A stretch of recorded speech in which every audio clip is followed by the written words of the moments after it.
നമസ്കാരം. ഭരതത്തിൻ്റെ പുതിയൊരു അധ്യായത്തിലേക്ക് ഏവർക്കും സ്വാഗതം. കുട്ടിച്ചാത്തൻ, കർണപിശാചിനി, കേൾക്കുമ്പോൾ ഭയവും നിഗൂഢതയും നിറഞ്ഞ വാക്കുകളാണിവ. ശരിക്കും ഈ ഉഗ്രമൂർത്തി സങ്കല്പത്തിന് പിന്നിലുള്ള യഥാർത്ഥ സത്യം എന്താണ്? ഈ വിഷയത്തെക്കുറിച്ച് സംസാരിക്കാൻ ഇന്ന് നമ്മളോടൊപ്പമുള്ളത് ഗുരു യോഗീശ്വരനാണ്. നമസ്തേ ഗുരുജി. നമസ്തേ ഗുരുജി, ഇന്ന് ഈ കുട്ടിച്ചാത്തൻ സേവകരുടെ എണ്ണം ഓരോ ദിവസവും കൂടിക്കൊണ്ടിരിക്കുകയാണ്. ശരിക്കും യഥാർത്ഥത്തിൽ നമുക്ക് ഈ ശത്രുദോഷത്തിനായിട്ടും വിചാരിച്ച കാര്യം സാധിക്കാനായിട്ടും ഒക്കെ ഇങ്ങനെ ഒരു അദൃശ്യ ശക്തിയെ വിളിച്ചു വരുത്തി ഉദ്ദേശിക്കുന്ന കാര്യങ്ങൾ ചെയ്യാൻ സാധിക്കുമോ? കുട്ടിച്ചാത്തൻ എന്ന് പറഞ്ഞൊരു ശക്തി ഉണ്ടോ? നാടൻ ഭാഷ തന്നെ ഞാൻ പറയണോ? ഞാൻ അല്പം വൈജ്ഞാനിക ഭാഷ പറയണോ?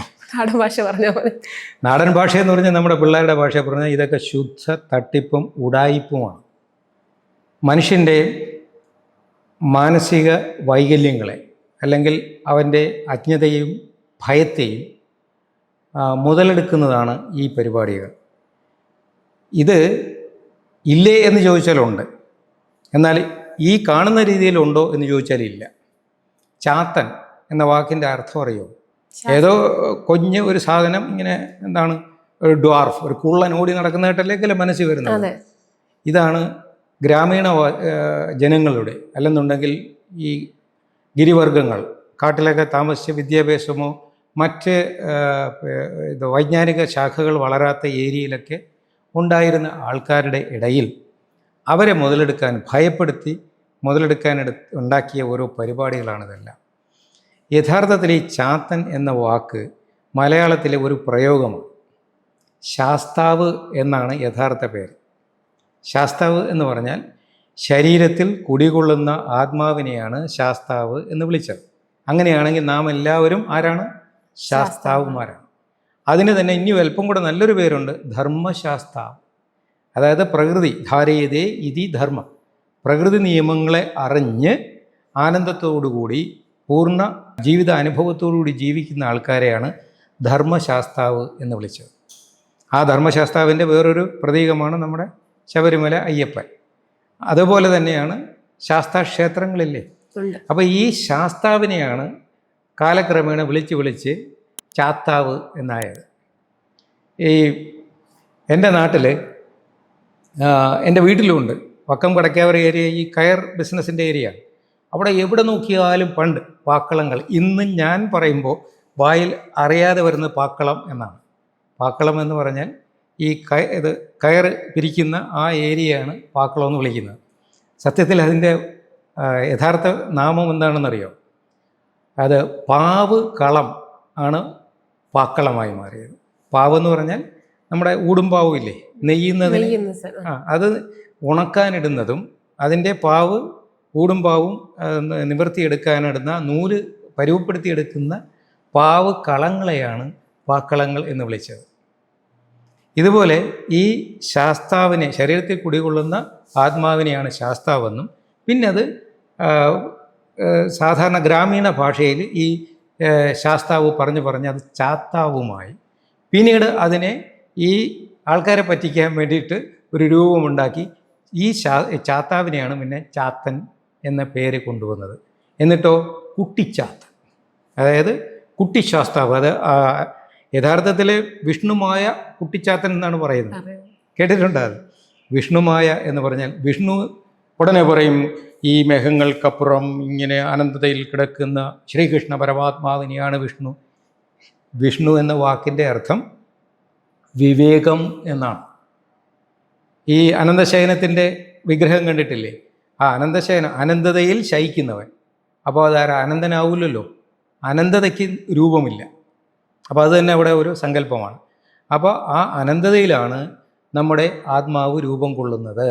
ആനന്ദമയ കോശത്തിലാണ് വിജ്ഞാനമയ കോശം വരുന്നത്. വിജ്ഞാനം എന്ന് വെച്ചാൽ ആ തലച്ചോറും രൂപഭാവങ്ങളൊന്നും വളർന്നിട്ടില്ല, പക്ഷേ ബോധം തുടങ്ങി, അതാണ് വിജ്ഞാനം.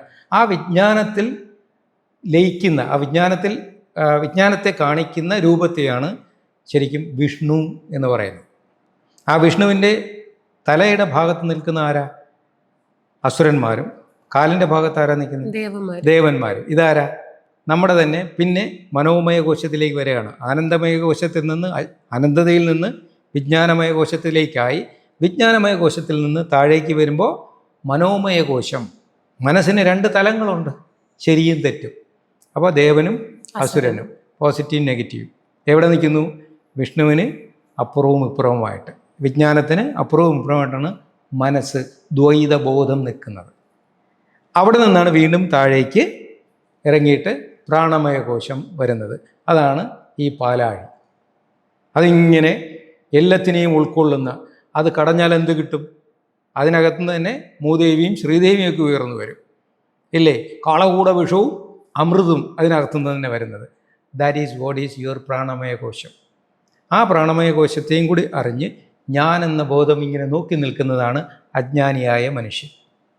അതാണ് യഥാർത്ഥത്തിൽ ഉള്ളിലിരിക്കുന്ന കുട്ടിച്ചാത്ത. അപ്പോൾ പരമമായ ആത്മാവിൽ നിന്ന് ശാസ്താവായി മാറി, ശാസ്താവിൽ നിന്ന് കുട്ടി ശാസ്താവായി നാം ഓരോരുത്തരും ഇങ്ങനെ ജീവിക്കുക. ഇതിനെ തെറ്റിദ്ധരിപ്പിച്ച് വിൽപ്പന ചരക്കാക്കി ഭയപ്പെടുത്തിയാണ് ഈ ഇടയിൽ ജീവിക്കുന്ന. അത് പണ്ട് എല്ലാ ശാസ്ത്രത്തിനും കുഴപ്പമുണ്ട്. ഐൻസ്റ്റൈൻ ഏറ്റവും കൂടുതൽ ദുഃഖിച്ചത് ആറ്റം ബോംബ് ഉണ്ടാക്കിയപ്പോഴാണ്.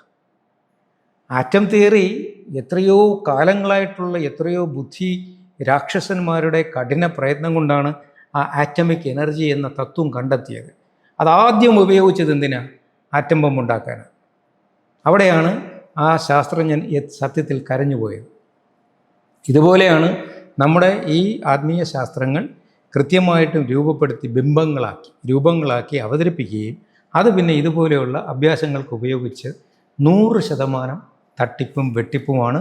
പിന്നെ ഭയന്ന ഒരു മനസ്സ് എന്തും അല്ലെങ്കിൽ എന്തിനുമുള്ള വിളനിലമാണ് ഭയന്ന മനസ്സ്. നിങ്ങൾക്ക് ഭയമുണ്ടെങ്കിൽ നിങ്ങൾക്ക് ഈ പറയുന്നതെല്ലാം അനുഭവത്തിൽ വരുന്നതായി തോന്നും. ഭയമില്ലാതെ വരണമെങ്കിൽ അറിവുണ്ടാകണം. അറിവല്ലേ ശക്തി. അപ്പോൾ വെളിച്ചം വന്നാൽ പിന്നെ ഇരുട്ടില്ലല്ലോ, ഇല്ലേ? അപ്പോൾ ആ അറിവിൻ്റെ വെളിച്ചം നേടിയാൽ മാത്രമേ ഈ തരം തട്ടിപ്പും വെട്ടിപ്പിൽ നിന്നെല്ലാം പുറത്തു വരാൻ പറ്റൂ. പിന്നെ ഇതിൻ്റെ ആഴത്തിൽ അറിയുമ്പോൾ കുട്ടിശാസ്താവ് അല്ലെങ്കിൽ കുട്ടിച്ചാത്തൻ ഇതെല്ലാം നാം തന്നെയാണ്. അഹം ബ്രഹ്മസ്മി. ഈ അടുത്ത കാലത്തായിട്ട് ഒരു വീട്ടിൽ ഈ ചാത്തനേർ ഉണ്ടായെന്ന് പറഞ്ഞ് ന്യൂസിലൊക്കെ കണ്ടായിരുന്നു. അപ്പം അങ്ങനെ ശരിക്കും അങ്ങനെ ഒരു ചാത്തനില്ലെങ്കിൽ അതെങ്ങനെയാണ് സംഭവിക്കുന്നത്? ഞാനൊരു ചലഞ്ച് ഇപ്പോൾ തന്നെ അവതരിപ്പിക്കാം. ഏതെങ്കിലും ഒരു കുട്ടിച്ചാത്തൻ ഈ ലോകത്തെവിടെയെങ്കിലും ഉണ്ടെങ്കിൽ ഇവൻ എൻ്റെ വീട്ടിലൊരു കല്ലെറിയട്ടെ. യെസ്, ഒരു സിദ്ധയോഗ പരമ്പരയിൽ പരമ്പരാഗത രീതിയിൽ ദീക്ഷ നേടി തപസ് ചെയ്തും അത് പഠിപ്പിച്ചും മുന്നോട്ട് പോകുന്ന ഒരു വ്യക്തി എന്ന നിലയിൽ ഞാൻ പറയുകയാണ്, ഈ ലോകത്തെവിടെയെങ്കിലും ഇങ്ങനെ ഒരു ചാത്തനുണ്ടെങ്കിൽ ഐ ആം ചലഞ്ചിങ് ഹിം. ഇന്ന് അല്ലെങ്കിൽ ഇനി അങ്ങോട്ട് എൻ്റെ വീട്ടിൽ വന്ന് ഇവനൊരു കല്ലെറിയട്ടെ. അപ്പോൾ ഞാൻ കാട്ടിത്തരാം യഥാർത്ഥത്തിൽ എന്താണ് ഈ ചാത്തനെന്നും ശാസ്താവെന്നും. മനോമയമിതം സർവം. ഇത് ഞാനീ പറഞ്ഞ ഒത്തിരി അഹങ്കാരമാണെന്ന് തോന്നണ്ട. അതുകൊണ്ടാണ് ഉടനെ പറയുന്നത്. നമ്മുടെ പാരമ്പര്യ ഗുരുക്കന്മാരെല്ലാം അടിവരയിട്ട് പറഞ്ഞൊരു കാര്യമാണ് മനോമയമിതം സർവം. ഈ പ്രപഞ്ചം എന്ന് പറയുന്നത് നിൻ്റെ മനസ്സാണ്, നിൻ്റെ പ്രപഞ്ചം. ആ പ്രപഞ്ചത്തിൽ നീ ഭയന്ന് ജീവിച്ചാൽ നിനക്കിതെല്ലാം ഭയമായി കാണപ്പെടും. ദൃശ്യം ദർപ്പണമാത്രേണ ശങ്കരാചാര്യർ. ആധുനിക ശാസ്ത്രജ്ഞൻ പറയുന്നു, you are what you think. നിങ്ങളെന്താണോ ചിന്തിക്കുന്നത് അതാണ് നിങ്ങൾ. അപ്പോൾ നിങ്ങൾ ഭയന്ന് ജീവിക്കണോ സ്വതന്ത്രമായി ജീവിക്കണോ എന്ന് തീരുമാനിക്കേണ്ടത് നിങ്ങൾ ഓരോരുത്തരുമാണ്. ആ മനസ്സിനെയാണ് നിങ്ങൾ നിയന്ത്രിക്കേണ്ടത്. പിന്നെ അങ്ങനെ നിയന്ത്രിക്കണമെങ്കിൽ മനസ്സിനെക്കുറിച്ച് നിങ്ങൾക്ക് അറിവുണ്ടാകണം.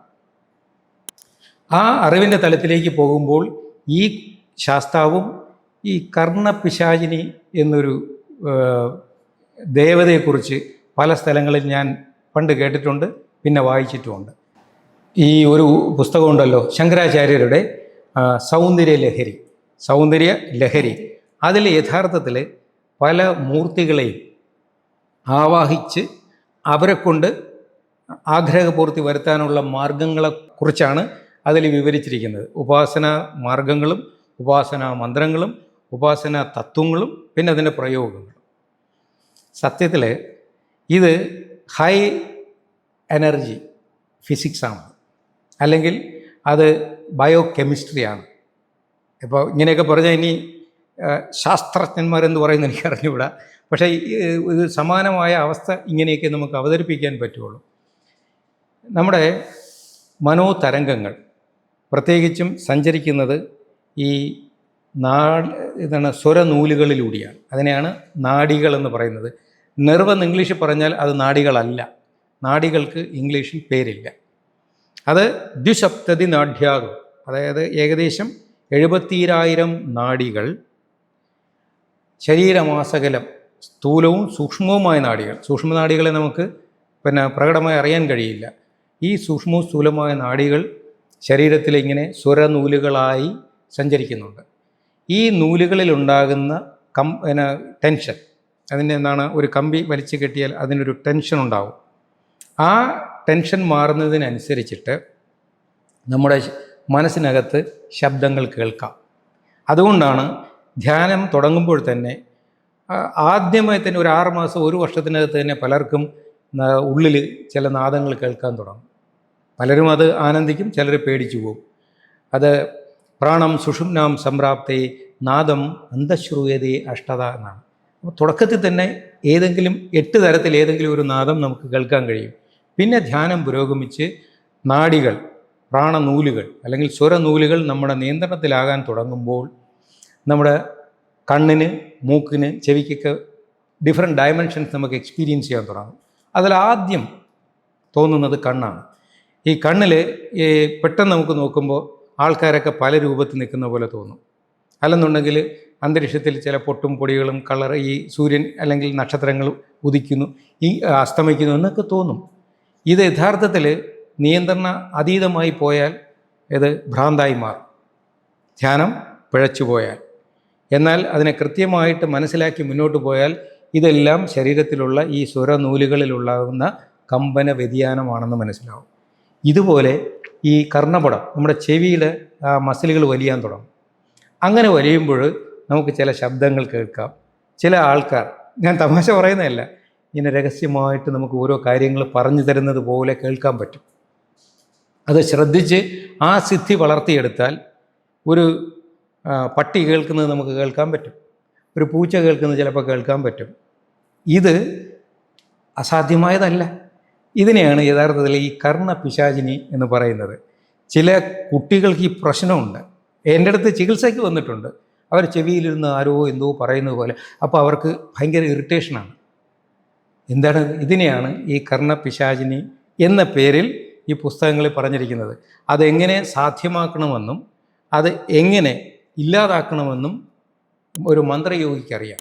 അപ്പോൾ സൃഷ്ടിയും സംഹാരവും സിദ്ധന് പറ്റും. അപ്പോൾ അത് ഇല്ല എന്ന് ഞാൻ പറയില്ല, അത് ഉണ്ട്. അത് കണ്ണിന്, സാധാരണ കണ്ണിന് കാണാൻ കഴിയാത്തത് നമുക്ക് കാണാൻ പറ്റും, സാധാരണ മൂക്കിന് മണക്കാൻ കഴിയാത്തത് മൂക്കിന് പറ്റും, സാധാരണ ചെവിക്ക് കേൾക്കാൻ പറ്റാത്തത് അത് പറ്റും. ഈ സ്പർശശക്തി പോലും മാറും. ചില സ്ട്രെയിഞ്ച് സ്മെല്ലുകളൊക്കെ നമുക്ക് ഇടയ്ക്കിടയ്ക്കത് മനസ്സിലാവും. പക്ഷേ ഇതെല്ലാം നമുക്ക് കൃത്യമായി ധ്യാനിച്ച് മുന്നോട്ട് പോവുകയാണെങ്കിൽ ഇതെല്ലാം നല്ല സുഖമുള്ള അനുഭവങ്ങളും അറിവുകളുമാണ്. അതല്ലാതെ അത് സ്പോണ്ടേനിയസ് ആയിട്ട് സംഭവിക്കുകയാണെങ്കിൽ, നിയന്ത്രണ അതീതമായി സംഭവിക്കുകയാണെങ്കിൽ അത് രോഗവും, നിയന്ത്രണ വിധേയമായി സംഭവിപ്പിക്കുകയാണെങ്കിൽ അത് യോഗവും ആയി മാറും. അപ്പോൾ അതുകൊണ്ട് ഈ എന്താണ് പറ്റിപ്പും വെട്ടിപ്പും ഒക്കെ സത്യത്തിൽ ഈ സത്യത്തിൻ്റെ ഒരു കപട ഭാവമാണ്. അതായത് കള്ളനോട്ട് പോലെ. നമുക്ക് ഗവൺമെൻറ് പുറത്തിറക്കിയ നല്ല നോട്ടുണ്ട്. ആ നല്ല നോട്ടുള്ളത് കൊണ്ടാണ് അതിന് കള്ളനോട്ടുകൾ പ്രചാരത്തിൽ വരുന്നത്. അപ്പം നമ്മുടെ ഉത്തരവാദിത്വം എന്താണ്? ഈ കള്ളനോട്ടാണോ യഥാർത്ഥ നോട്ടാണോ എന്ന് തിരിച്ചറിയാനുള്ള അറിവ് നമുക്കുണ്ടാകണം. അങ്ങനെയാണെങ്കിൽ ഈ തരം പ്രകടനങ്ങൾക്ക് അപ്പുറത്ത് നിൽക്കുന്ന സത്യത്തെ നമുക്ക് മനസ്സിലാക്കാനും അത് പ്രയോജനപ്പെടുത്താനും കഴിയും. കുട്ടിച്ചാത്തനെക്കുറിച്ചും കർണപിശാചിനിയെക്കുറിച്ചും ഗുരുജി പങ്കുവച്ച അറിവുകൾ ഫലപ്രദമാണെന്ന് വിശ്വസിക്കുന്നു. അറിവും അത്ഭുതവും തേടിയുള്ള യാത്ര തുടരും. മറ്റൊരു വിഷയമായി വീണ്ടും കാണാം. നന്ദി, നമസ്കാരം. കാലം മറച്ചു പിടിച്ച ഭാരതീയ പൈതൃകത്തിന്റെ വിസ്മയങ്ങളിലേക്ക് ഒരു തിരിഞ്ഞുനോട്ടം. വരും തലമുറയ്ക്കായി നമ്മുടെ പൗരാണിക അറിവുകളുടെ ആഴം വെളിപ്പെടുത്തുകയാണ് ഭരതം എന്ന ഈ പരമ്പരയിലൂടെ. ഈ ശ്രമത്തിൽ പങ്കാളികളാകാൻ ഇന്റിമസി യൂട്യൂബ് ചാനൽ സബ്സ്ക്രൈബ് ചെയ്യുക. നിങ്ങളുടെ പ്രോത്സാഹനമാണ് ഞങ്ങളുടെ ഊർജം.